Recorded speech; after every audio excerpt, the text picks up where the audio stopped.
Yoo shama kam jirtu hordoftoota keenya kabajamoo nageenyi badhaadhaan hordoftoota keenya kabajamoo qophii tokko qabannee isiniif dhiyaanneerraa hamma dhuma qophii keenyaatti nu waliin turan affeerraa keenya. Qophiin keenya har'aas qabsoon murna wayyaanee eessaa garamittii jedha. Juuntaan TPLF akka lakkoofsa Itoophiyaatti caamsaa 11 bara 1967 qabsoo hidhannoo eegale.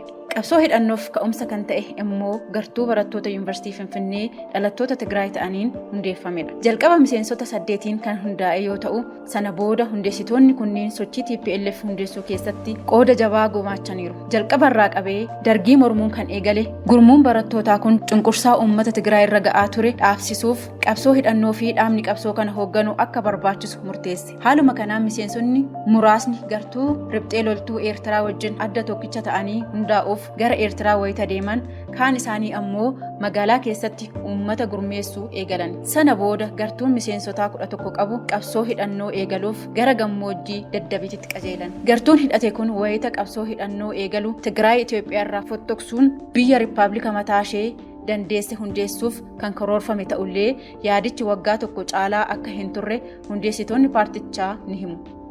Bara 1968tti yaa'iin dhaabbatichaa yeroo jalqabaaf taa'ame irratti Tigraay walaboomti hundeessuu ajandaa jedhu miseensota paartichaa hedduu biratti fudhatama waan hin arganneef guutuu biyyattii bulchuuf dirqamanii turan. Sirnichi tokkummaa biyyattii laafisuu irra darbee uummata biyyattii amantaa fi sabaan qoqqoodee walitti bu'insa daangaa hin qabne uumuu danda'ee jira. Kana malee hawaasa tajaajiluu dhiisanii saamicha hamaatti galanii jiru. Juuntaan wayyaanee sabaa fi sablammii biyyattiif miti saba keessaa dhalate illee godinaan qoqqoodee kan isa morme ajjeesee fi hidhee aangoo namoota adawaa jiraataniif qofaa qooduun ilaalcha gosummaa fi gooxummaa isaa qabatamaan mirkaneessaa tureera. Dabalataanis paartilee siyaasaa fi namoota dhuunfaan isaan mormaa turan hunda dararaa tureera. Mana hidhaa Maa'ikalaawii fi Qilinxoo mijeessee lammiilee biyyattii irratti gochaa suukaneessaa raawwataa tureera. Kanaaf immoo ragaa kan ta'u saba Oromooti. Juuntaa wayyaaneen lammiilee biyyattii hunda miidhus irra caalaa sirna kanaan kan miidhame uummata Oromooti. Lafaa fi qabeenya isaa saamee beektota Oromoo miila bakarwaaree godheera. Walumaa galatti miidhaa hamaa uummata Oromoo irraan gahaa tureera. Miidhaa wayyaaneen kaleessa uummata Oromoo irraan geessisaa turte dagachuun Oromoo keessaa bahanii faayidaan bitamanii warri wayyaanee waliin Oromoo garbummaa duriitti deebisuuf yaalaa kan jiru ta'uu isaa ragaan jiru ni addeessa. Miidhaa kanaa fi cunqursaa jiru adda durummaan kan falmee fi qabsootti kan gale uummata Oromoo ture. Qabsoo godhamaa tureenis uummanni Oromoo abbaa milkii ta'uun abbichuun gara aangootti dhufuu danda'ee jira.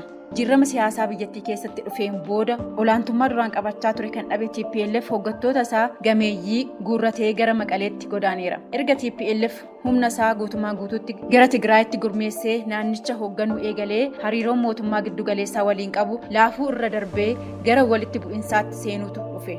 Erga abbichuun aangoo qabatee booda ammoo wayyaanee keessatti dhiibdeen waggootaaf ture duraan hundee jabeeffataa adeeme. Abbichuun biyyattii keessatti tarkaanfii jijjiiramaa jajjaboo fudhachuu wayita eegaluu fi mallattoo dhaabbichaa wayita geeddaramuu TPLF fudhachuu hin dandeenye. Jijjiiramoonni adeemsifamee bal'ataa wayita adeemu TPLF ammoo komii dhiyeeffachuu itti fufte. Xumura irratti adda dhaabbata biyyoolessaa 4 kan ture Adawaayin hafee paartii badhaadhinaatti wayita bakka buufamu TPLF paartii badhaadhinaatti dabalamuuf murteessuu caala walitti baquudha jechuun paartii badhaadhinaa fudhatama akka hin arganne gochuuf olola sobaa gaggeessuu jalqabe. TPLF waggoota 2-3 darban keessatti humna addaa fi hidhattoota naannichaa bal'inaan leenjisaa ture. Agarsiisa waraanaa garaagaraa akka mul'isan irra deddeebiin gochaa ture. Dhumarrattis humnoonni TPLF buufata raayyaa ittisa biyyaa kaaba Itoophiyaa keessatti argamu tasa haleeluun mootummaan federaalaas dirqamee tarkaanfii waraanaa fudhachuu eegale. Torban 3 keessatti mandheesaa kan taate magaalaan Maqalee gadi dhiisee boolla hantuutaatti godaane. Sababa lola naannoo Tigraay keessatti mudateen paartiin waggaa 27 olaantummaan Itoophiyaa bulchaa turee fi waggoota 3 darbaniif ammoo Tigraay addatti hoogganaa ture akka malee miidhameera. Qondaaltota olaanoo dhaabbatichaa irraa hanga miseensa waraanaatti lubbuun namoota hedduu galaafatameera. Namoota ajajni mana murtii irratti ba'e hedduu keessaa kaan to'atamanii kaanis harka kennatanii jiru. Sababa waraana kaaba Itoophiyaan kumaatamni lubbuu dhabanii miliyoonaan kan lakkaa'aman ammoo qe'ee isaanii irraa godaananiiru. Mootummaan abbichuu uummata cunqursamaa Tigraayiif jecha araara walitti bu'insaa goduunfuuf barbaadus humni badii kun garuu nagaa fi araara hin barbaadu jechuun ammas waraanaaf of qopheessaa jira. Keessattuu waraana kaaba Itoophiyaa dhiiga kumaatamoota dhangalaasee marii nagaan xumuramuuf koreen araaraa mootummaa federaalaa TPLF waliin akka mari'atu hundeesse mariin akka eegalu ariitiin waliigalteen dhukaasaa dhaabuu akka raawwatu gaafateera.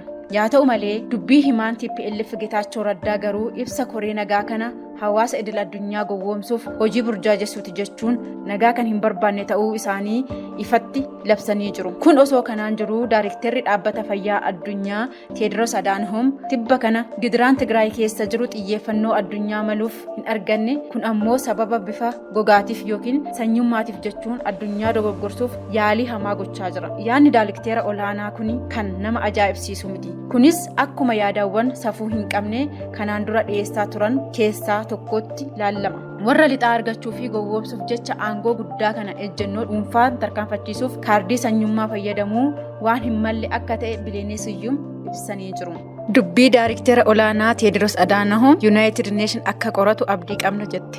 Walumaa gala wayyaaniin diina uummata Itoophiyaa ta'uu isaa fi ammas nagaa kan hin barbaanne ta'uu isaa hubannee ilaalchaa fi gochaa isaanii qabsoon akka maseenu gochuun dirqama lammummaa keenya yaa baannuun dhaamsa keenya guyyaa har'aati. Waan nu hordoftaniif galatoomaa isiniin jechaa hamma qophii biroo walitti deebinutti nagaan nuuf turaa isiniin jenna. Kuyyuu miidiyaa laayik, sheer, sabskiraayib gochuun nu cinaa dhaabbadhaan dhaamsa keenya.